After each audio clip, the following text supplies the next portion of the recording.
Hello दोस्तों, आज बात करूंगा सीजन्स को लेके। पृथ्वी पर मौसम कैसे बदलते हैं, ऋतुओं में परिवर्तन कैसे होता है। तो आज का टॉपिक आपका यही है। डायग्राम आप सामने देख रहे हैं, इसी डायग्राम के ऊपर आपको ये टॉपिक समझना है। ठीक है, मेरे लेफ्ट हैंड की तरफ एक मैंने फ़ोटो भी लगाया है, आप इससे भी समझ सकते हैं। इसी डायग्राम का ओरिजिनल फ़ोटो है इसको समझने के लिए। चलिए शुरुआत करते हैं। चेंज ऑफ सीजन्स, ऋतु परिवर्तन। बेटा सबसे पहले तो ये कि ऋतु परिवर्तन का कारण क्या है, रीजन क्या है। इसका सबसे बड़ा कारण है माय डियर, पृथ्वी की परिभ्रमण गति, रेवोल्यूशन मोशन ऑफ अर्थ। ठीक है, इसको बोलते हैं परिभ्रमण गति, क्योंकि पृथ्वी आप अच्छे से जानते हैं एक इलिप्टिकल पाथ पर, एक अंडाकार पथ पर सूर्य के चारों तरफ घूमती है, जिसके कारण ऋतु में परिवर्तन होता है। और कारण क्या है ऋतु में परिवर्तन का? ऋतु में परिवर्तन का और कारण है अक्ष पर झुकाव। आप जानते हैं पृथ्वी अपने एक्सिस पर 23.5 डिग्री झुकी हुई है, और इसी झुकाव की वजह से पृथ्वी पर दिन और रात बराबर नहीं होते। तो ये दो कारण है जिसकी वजह से सीजन्स में चेंज होता है। ठीक है, 4 सीजन होते हैं पृथ्वी पर। चलिए जानते हैं 4 सीजन कौन से हैं। सर्दी, गर्मी, बसंत और पतझड़। विंटर, समर, स्प्रिंग और ऑटम, 4 सीजन है। लेकिन टॉपिक को शुरू करने से पहले कुछ चीजें मैं आपको समझाना चाहता हूं। ये देख रहे हैं आप, अक्ष पर झुकाव 23.5 डिग्री, इसको समझना है तो आपको इधर थोड़ा सा एक बार ध्यान देना पड़ेगा। ये भूमध्य रेखा है 0 डिग्री, ठीक है, और ये है 23.5 डिग्री नॉर्थ, इसको बोलते हैं कर्क रेखा। ये है 23.5 डिग्री साउथ, इसको बोलते हैं मकर रेखा।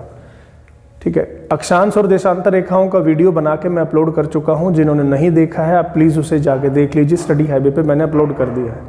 वो टॉपिक अगर आप अच्छे से समझेंगे तभी आपको ये समझ में आएगा। पॉइंट मेरा ये है मेरे प्यारे बच्चों, सबसे पहला मेरा पॉइंट ये है कि अगर सूर्य भूमध्य रेखा पर होगा, 3 केस बनते हैं। अगर सूर्य भूमध्य रेखा पर होगा, यानी कि धरती के बिल्कुल बीचों बीच है, तो उत्तरी और दक्षिणी गोलार्ध में सूर्य का प्रकाश समान रूप से पहुंचेगा। और अगर समान रूप से पहुंचेगा तो दोनों हेमिस्फेयर में, दोनों गोलार्धों में दिन और रात आपके बराबर होंगे। एक बात। दूसरी बात, सूर्य जो है अगर नीचे की तरफ मूवमेंट करता है तो नीचे ये देख रहे हैं 23.5 डिग्री मकर रेखा है, 23.5 डिग्री मकर रेखा और कर्क रेखा, इन दोनों रेखाओं के बीच में ही सूर्य का प्रकाश सीधा पड़ सकता है, 90 डिग्री पड़ सकता है। इससे आगे जाएगा तो रेखाएं तिरछी होती जाएंगी, इससे ऊपर जाएगा तो भी तिरछी होती चली जाएंगी। कारण पृथ्वी अपने अक्ष पर 23.5 डिग्री झुकी हुई है। ये देख रहे हैं झुकी हुई है। अगर ये 40 डिग्री झुकी होती तो सूर्य का प्रकाश 40 डिग्री तक बिल्कुल सीधा जाता। इसका मतलब ये है कि 23.5 डिग्री नॉर्थ साउथ के बीच में ही सबसे अधिक आपको गर्मी देखने को मिलेगी पृथ्वी के ऊपर। उसका कारण नंबर 1, पृथ्वी 23.5 डिग्री पर झुकी हुई है। दूसरा, सिर्फ 23.5 डिग्री नॉर्थ साउथ तक ही सूर्य की किरणें बिल्कुल 90 डिग्री पड़ती हैं। जैसे दोपहर के समय सूर्य बिल्कुल आपके सिर के ऊपर होता है ना, उसके वजह से आपको दोपहर में सबसे ज्यादा गर्मी का आभास होता है। कुछ ऐसा ही इस क्षेत्र में होता है। तो बेटा अगर सूर्य आपका 23.5 डिग्री साउथ यानी कि दक्षिणी गोलार्ध में है, और सूर्य जहां होगा वहां होगी, बताइए, जहां पर आपका सूर्य होगा वहां होगा दिन, और दिन के साथ वहां क्या होगी? गर्मी, क्योंकि सूर्य जहां होगा भाई गर्मी होगी। और जहां सूर्य नहीं होगा वहां रात बड़ी हो जाएगी और सर्दी आ जाएगी। मेरी बात समझ रहे हैं? इससे नीचे सूर्य जा नहीं सकता, तो वापस फिर कहां आएगा? वापस फिर आपका भूमध्य रेखा पर आएगा।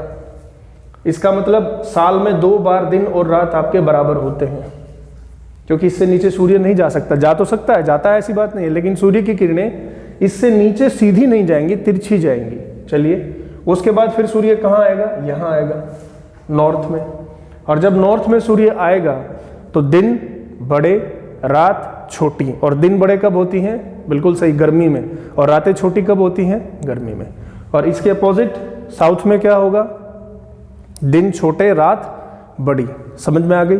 सीधा सा पॉइंट बेटा समझने का ये है, अगर सूर्य कर्क रेखा के ऊपर है, नॉर्थ में है, ट्रॉपिक ऑफ कैंसर पर है, तो नॉर्थ में आपका गर्मी होगी, ठीक है, और दिन बड़े होंगे, रात छोटी। और अगर साउथ में है तो दिन छोटे और रातें बड़ी होंगी। सीधी सी बात ये है। मतलब अगर यहाँ गर्मी है तो यहाँ सर्दी होगी, यहाँ सर्दी है तो यहाँ गर्मी होगी। ये तो हो गया कर्क रेखा और मकर रेखा का हिसाब किताब। और अगर सूर्य बिल्कुल भूमध्य रेखा पर है तो दिन और रात बराबर होंगे, और दोनों गोलार्धों में से एक में पतझड़ होगा, ऑटम, और एक में आपका क्या होगा, स्प्रिंग यानी कि बसंत। ये 4 बातें समझ में आई। पहली बात तो मैंने क्या बताई, अगर सूर्य कर्क रेखा पर है यानी कि नॉर्दर्न हेमिस्फीयर में है तो नॉर्दर्न हेमिस्फीयर में गर्मी होगी और वहाँ दिन बड़े रात छोटी। अगर सूर्य आपका सदर्न हेमिस्फीयर में है, दक्षिणी गोलार्ध में है यानी कि मकर रेखा पर है, तो वहाँ आपका क्या होगा, दिन छोटे रात, दिन बड़े रात छोटी। समझ में आ गई मेरी बात। और अगर भूमध्य रेखा पर है तो भूमध्य रेखा पर होने की वजह से दोनों गोलार्धों में दिन और रात आपके बराबर होंगे, और एक में पतझड़ होगा और एक में बसंत होगा। इतनी सी बात मैंने बताई। इसको डेट्स ऐसी हैं जो आपके इस टॉपिक में इंपॉर्टेंट हैं, चेंज ऑफ सीजन्स में। सबसे पहली तारीख है आपका 22 दिसंबर। 22 दिसंबर। मुझे एक बात बताइए, भारत में 22 दिसंबर को क्या होता है, सर्दी होती है। इसका मतलब 22 दिसंबर में अगर भारत में सर्दी होती है तो सूर्य तो बेटा उत्तरी गोलार्ध में होगा नहीं, सूर्य कहाँ होगा, दक्षिणी गोलार्ध में, जो वहाँ पर गर्मी होगी। और हमारे यहाँ सर्दी है का मतलब क्या होगा, अगर हमारे यहाँ सर्दी है, भारत के रेफरेंस से समझा रहा हूँ, समझ लेना। अगर भारत में सर्दी है तो सूर्य कहाँ होगा, 23.5 डिग्री साउथ पर। और अगर ऐसा है तो उत्तरी गोलार्ध और दक्षिणी गोलार्ध में देखिए क्या होगा। उत्तरी गोलार्ध में बेटा रात बड़ी होंगी और भारत में क्या होगी, सर्दी। सर्दी में रातें बड़ी होती हैं, है ना। और यहाँ आपके दिन छोटे हो जाएंगे और यहाँ क्या होगी माय डियर, गर्मी, क्योंकि सूर्य कहाँ है, देखिए साउथ पर है। जहाँ सूर्य होगा वहाँ गर्मी होगी, गर्मी होगी तो भाई दिन बड़े होंगे और रातें छोटी होंगी।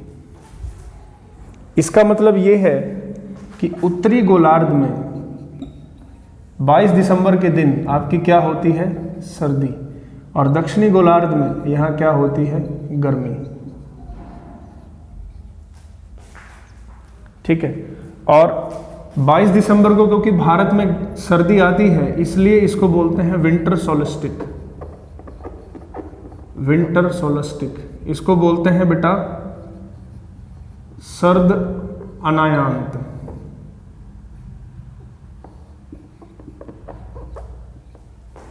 विंटर सोलस्टिक। आप एनडीए में चले जाइए, सीडीएस में चले जाइए, एचएसएससी में चले जाइए, किसी भी प्रतियोगिता में चले जाइए जहां कंपटीशन आपको मिलता है, जीएस पूछी जाती है, इस क्वेश्चन की उम्मीद आप कर सकते हैं कि 22 दिसंबर को कौन सा घटनाक्रम होता है, विंटर सोलस्टिक होता है। और बेटा क्योंकि 22 दिसंबर को भारत में दिन छोटे होते हैं तो आप 22 दिसंबर को एक नाम और दे सकते हैं, उत्तरी गोलार्ध का सबसे छोटा दिन।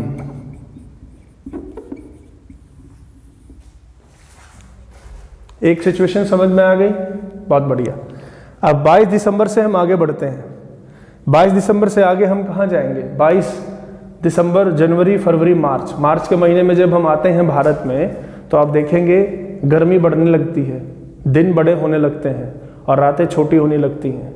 समझ रहे मेरी बात।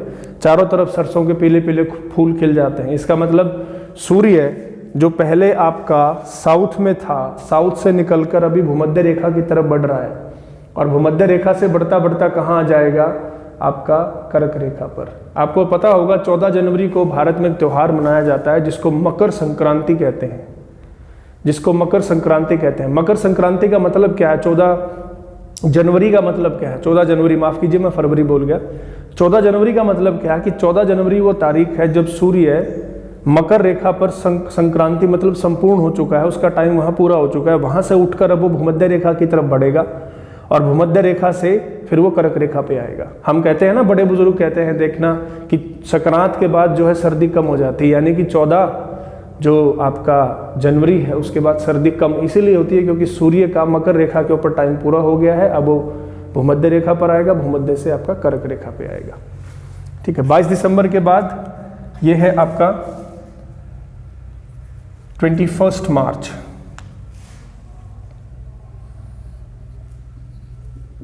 21 मार्च। 21 मार्च को बेटा क्या होगा, देखिए ध्यान से। 21 मार्च को सूर्य कहां होगा, भूमध्य रेखा पर।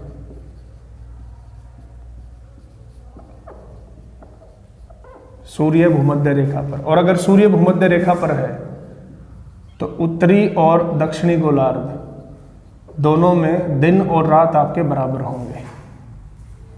एक बात तो ये। दूसरी बात, अब उत्तरी गोलार्ध की तरफ सूर्य बढ़ रहा है, यहाँ सर्दी थी, यानी कि गर्मी भारत में बढ़ेगी, और गर्मी बढ़ने से पेड़ों पर नए नए पत्ते आएंगे, सरसों के फूल खिलेंगे, और अगर सरसों के फूल खिलेंगे माय डियर, तो यहाँ क्या आ जाएगा, बसंत। यानी कि उत्तरी गोलार्ध में आपका क्या आ जाएगा, बसंत। इसी को बोलते हैं स्प्रिंग। और दक्षिणी गोलार्ध में सर्दी आपकी बढ़ेगी क्योंकि गर्मी कम हो गई, तो इसको बोलेंगे पतझड़। दक्षिणी गोलार्ध। और बेटा 21 मार्च को बोलते हैं स्प्रिंग इक्वनस। स्प्रिंग इक्वनस यानी कि बसंत विषुव। दो बातें मैंने बताई है, दोनों समझ में आ गई होंगी। 22 दिसंबर के बाद 21 मार्च, ठीक है। 21 मार्च को क्या होगा, सूर्य बिल्कुल भूमध्य रेखा पर होगा, जिसकी वजह से उत्तरी और दक्षिणी गोलार्ध में दिन और रात आपके बराबर होंगे, क्योंकि दोनों हिस्सों में समान सूर्य का प्रकाश पहुंचेगा, दिन रात बराबर हो गई। उत्तरी गोलार्ध में पहले सर्दी थी, अब गर्मी बढ़ रही है, गर्मी बढ़ेगी तो पेड़ों पर नए पत्ते आएंगे, है ना। बसंत, हरियाणा में एक गाना भी चलता है ना, मारा फागण खेलन आइए हो ननदी के बीरा, है ना। मार्च के महीने में होली मनाते हैं, जिसकी नई नई भाभियां, उनको पता है होली का क्या महत्व है। तो बसंत, और इधर पतझड़। बिल्कुल भी कंफ्यूजिंग नहीं है, आराम से देखिए, वीडियो आपके पास है, स्लो करके देखिए, फास्ट करके देखिए, कॉन्सेप्ट बिल्कुल क्लियर है ना। आराम से देखिए भाई। और जिसको ये वीडियो समझ में ना आए, आप अक्षांश देशांतर रेखाओं वाली वीडियो जरूर देख लें, उससे फिर आपको ये वीडियो समझ में आ जाएगी। ये टॉपिक बहुत आसान है और बहुत इंपॉर्टेंट है। आगे बारिश भी करवाऊंगा, हवा भी चलाऊंगा, ओले भी गिराऊंगा, सारे काम आपके इसी टॉपिक के थ्रू होंगे। चलिए आगे बढ़ते हैं।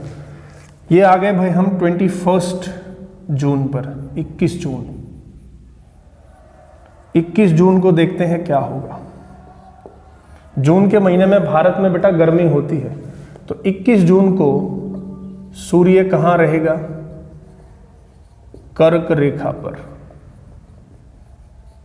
एक बात, ठीक है। सूर्य अगर कर्क रेखा पर होगा तो उत्तरी गोलार्ध में बेटा क्या आ जाएगी, बताइए, गर्मी। और दक्षिणी गोलार्ध में क्या आ जाएगी, सर्दी, है ना। और जिस हिस्से में गर्मी होती है वहां दिन बड़े होते हैं, रातें छोटी होती हैं, ये मुझे बताने की जरूरत नहीं है। जिस हिस्से में सर्दी होती है वहां दिन छोटे हो जाते हैं, रातें बड़ी हो जाती हैं, ठीक है। तो यहाँ पे हम क्या लिखेंगे, यहाँ क्या आ गई, गर्मी। कहाँ, नॉर्दर्न हेमिस्फेयर। और सदर्न हेमिस्फेयर में क्या आ गई, सर्दी, ठीक है। ये देखिए, ये जून है, ये दिसंबर है। ठीक 6 महीने पहले उत्तरी गोलार्ध में सर्दी थी और अब क्या है, गर्मी। ठीक 6 महीने पहले यहाँ दक्षिणी गोलार्ध में गर्मी थी, यहाँ क्या आ गई, सर्दी। समझ आ रही है बात भाई। और बेटा 21 जून को भारत में गर्मी आ गई है, इसीलिए इसको हम क्या बोलते हैं, समर सोलस्टिक। इसको बोलते हैं ग्रीष्म अनायांत। ग्रीष्म अनायांत। और बेटा 21 जून को ही बोलते हैं साल का उत्तरी गोलार्ध का सबसे बड़ा दिन, क्योंकि गर्मी है भाई, गर्मी है तो दिन बड़े होते हैं। 21 जून के बाद यहां आ जाइए, ये है 23 सितंबर, 23 सितंबर। 23 सितंबर को बेटा होगा क्या, देखो यहां सूर्य कर्क रेखा पर था, कर्क रेखा से ऊपर सूर्य की किरणें सीधी नहीं पड़ेंगी तो वापस भूमध्य रेखा की तरफ सूर्य मूव करेगा। तो सूर्य आपका कहां रहेगा, भूमध्य रेखा पर। और अगर सूर्य आपका भूमध्य रेखा पर है तो माय डियर, नॉर्दर्न हेमिस्फेयर और सदर्न हेमिस्फेयर दोनों में आपके दिन और रात बराबर होते हैं। ये मैं बता चुका हूँ आपको। और बेटा यहाँ सर्दी थी, है ना, कहाँ थी सर्दी? सदर्न हेमिस्फीयर में सर्दी थी। यहाँ गर्मी बढ़ेगी, गर्मी बढ़ेगी तो बेटा पेड़ों पर नए नए पत्ते आएंगे और यहाँ क्या आ जाएगा? बसंत। और नॉर्दर्न हेमिस्फीयर में अभी सर्दी आ चुकी है, धीरे धीरे सर्दी बढ़ेगी तो यहाँ पर आ जाएगा पतझड़। मेरी बात समझ में आ रही होगी आपको। देखिए यहाँ पहले पतझड़ था, पहले बसंत था सदर्न हेमिस्फीयर में, दक्षिणी गोलार्ध में पहले पतझड़ था, अब बसंत आ गया। यहाँ अब पतझड़ आ गया, यहाँ पहले बसंत था। तो हर 6 महीने में आपका वही सीजन आ जाता है जो पहले था। तो इस तरीके से पृथ्वी पर 4 सीजन है, ठीक है। और बेटा क्योंकि 23 सितंबर को भारत में पतझड़ आया है तो इसको बोलते हैं पतझड़ विषु, ऑटम इक्वनस।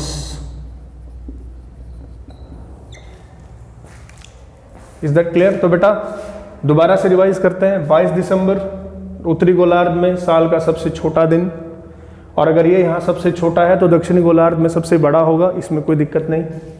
21 मार्च को स्प्रिंग इक्वनस बोलते हैं, बसंत विश्व, दिन रात बराबर होते हैं। 21 जून को आइए, 21 जून को भारत में गर्मी यानी ग्रीष्मनायन समर सोलिस्टिक, साल का सबसे बड़ा दिन है ये। कहाँ? उत्तरी गोलार्ध में। और अगर हमारे यहाँ सबसे बड़ा है तो दक्षिणी गोलार्ध में सबसे छोटा होगा। इधर आइए, 23 सितंबर को दिन और रात बराबर होते हैं, है ना। तो बेटा 2 तारीख ऐसी हैं, 2 तारीख ऐसी हैं, 21 मार्च और 23 सितंबर। 21 मार्च और 23 सितंबर को दिन और रात पूरे विश्व में बराबर होते हैं। दूसरी बात, 22 दिसंबर साल का सबसे छोटा दिन है उत्तरी गोलार्ध में। 21 जून साल का सबसे बड़ा दिन है उत्तरी गोलार्ध में। तो बेटा ये आपका टॉपिक था सीजन्स, ऋतुओं में परिवर्तन। उम्मीद करता हूँ ये आपको अच्छे से समझ में आया होगा, ठीक है। फिर भी आपको कोई डाउट है तो कमेंट सेक्शन में मुझे बताइए। और मैं साइंस की क्लासेस भी अभी आपकी शुरू कर रहा हूँ, और मेरा जो नए सब्सक्राइबर्स हैं उनसे भी अनुरोध है, कृपया इसको अपने अपने ग्रुप्स में ज़रूर शेयर करिए, ताकि और भी वीडियोज़ मैं अच्छे आपके लिए बना के अपलोड कर सकूँ। क्योंकि जितना ज़्यादा बच्चों क्राउड होगा, मुझे भी काम करने में उतना ही ज़्यादा मज़ा आएगा। ओके, तो आपसे विदा लेता हूँ इस टॉपिक के साथ। जय हिंद।